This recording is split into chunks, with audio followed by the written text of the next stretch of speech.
गड़बड़ करने का काम करेगा तो उसको बख्शेंगे भी नहीं, यह भी आपको बताना चाहिए।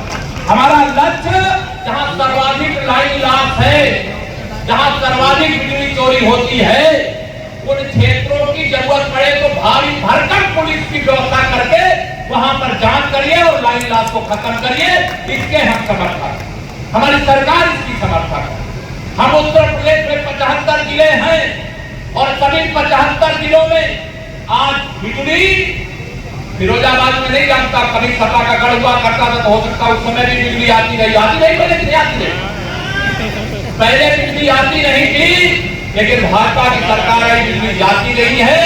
ये जो बीच में बीमारी है ना मेरे उपभोक्ताओं को, व्यापारियों को परेशान करने वाली, इसको भी ठीक कर देंगे, आप भरोसा रखना, इसको लेकर के भी चिंतित मत होना।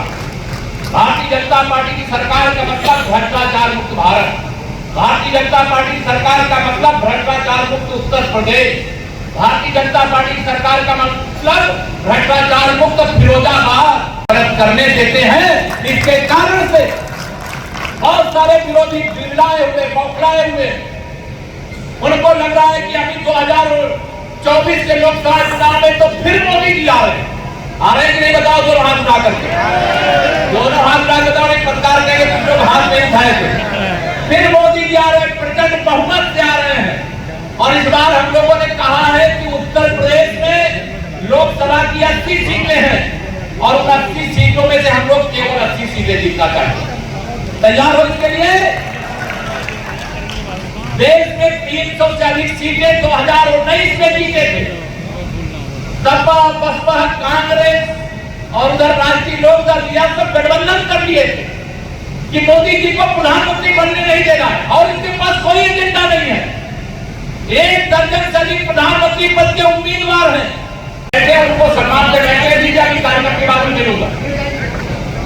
आप सभी लोगों से मैं एक तो ये आह्वान किया कि फर्जीवाड़ा हमें रोकना चाहिए, नहीं रोकना चाहिए, दोनों हाथ उठाकर बताइए, रोकना चाहिए नहीं रोकना चाहिए। जो इस देश के खिलाफ साजिश कर रहे हैं, अर्थव्यवस्था को चोट पहुंचाने के रास्ते निकाल रहे हैं, उनको सजा मिलनी चाहिए नहीं मिलनी चाहिए। हमारा सरकार के माध्यम से ये प्रयास है, लेकिन कहीं किसी व्यापारी का उत्पीड़न कोई करे, जो अधिकारी जीएसटी से जुड़े हुए सुन ले, जांच करके सबको बताना, इसकी छूट है। लेकिन किसी को जो सही व्यापारी है उसको परेशान करना, इसकी छूट नहीं है।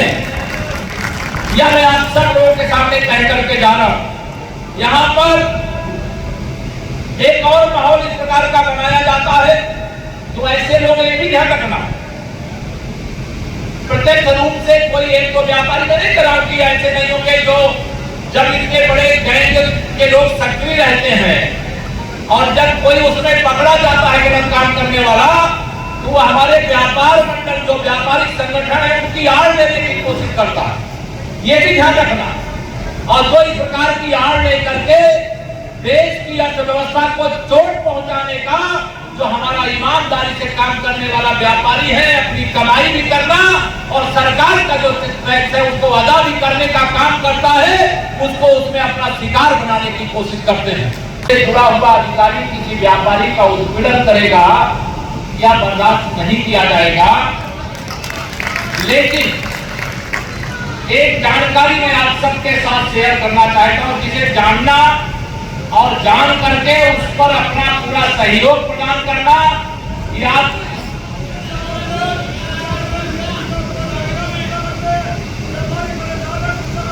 पहले पूरी बात सुनो।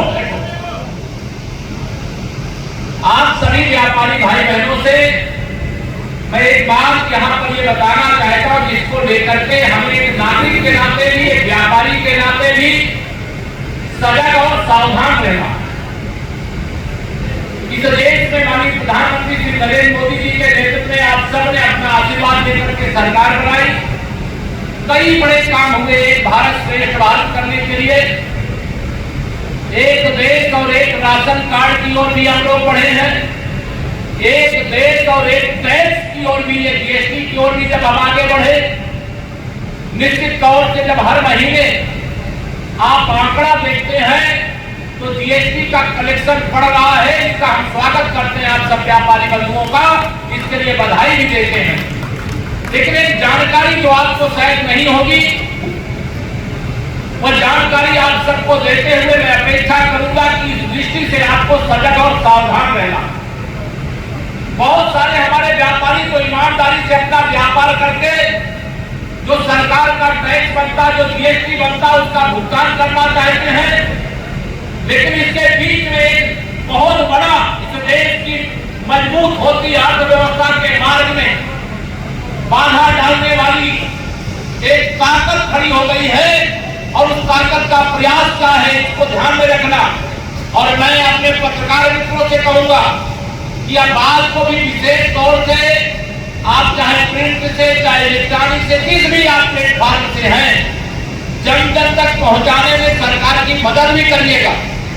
एक ऐसी साजिशें देश के खिलाफ चल रही है कि हमारा गांव में बैठा हुआ एक सामान्य सा मजदूरी करने वाला मजदूर, जिसका व्यापार से कोई लेना देना नहीं, मेरे भाई बहनों, आप सभी जानते हो कि जीएसटी का रजिस्ट्रेशन कराने के लिए आधार कार्ड की आवश्यकता होती है नहीं होती है।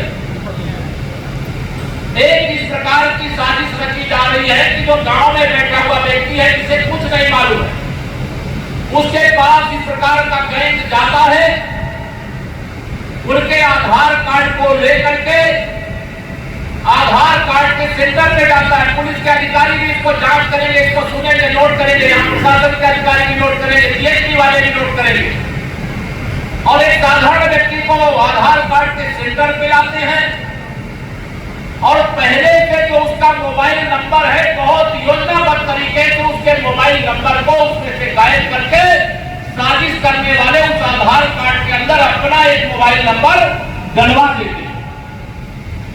और उस मोबाइल नंबर को डलवाने के बाद जब जीएसटी का रजिस्ट्रेशन होगा तो ओटीपी किसके पास जाएगा? जो असली आधार कार्ड धारक है उसके पास जाएगा, कि जो फर्जी मोबाइल नंबर डाला उसके पास जाएगा? फर्जी वाले के पास जाएगा। तो ये जो फर्जी मोबाइल नंबर डाल करके इस प्रकार की साजिश कर रहे हैं, ये पूरे प्रदेश में, पूरे देश में एक क्या शिक्षा हो गई।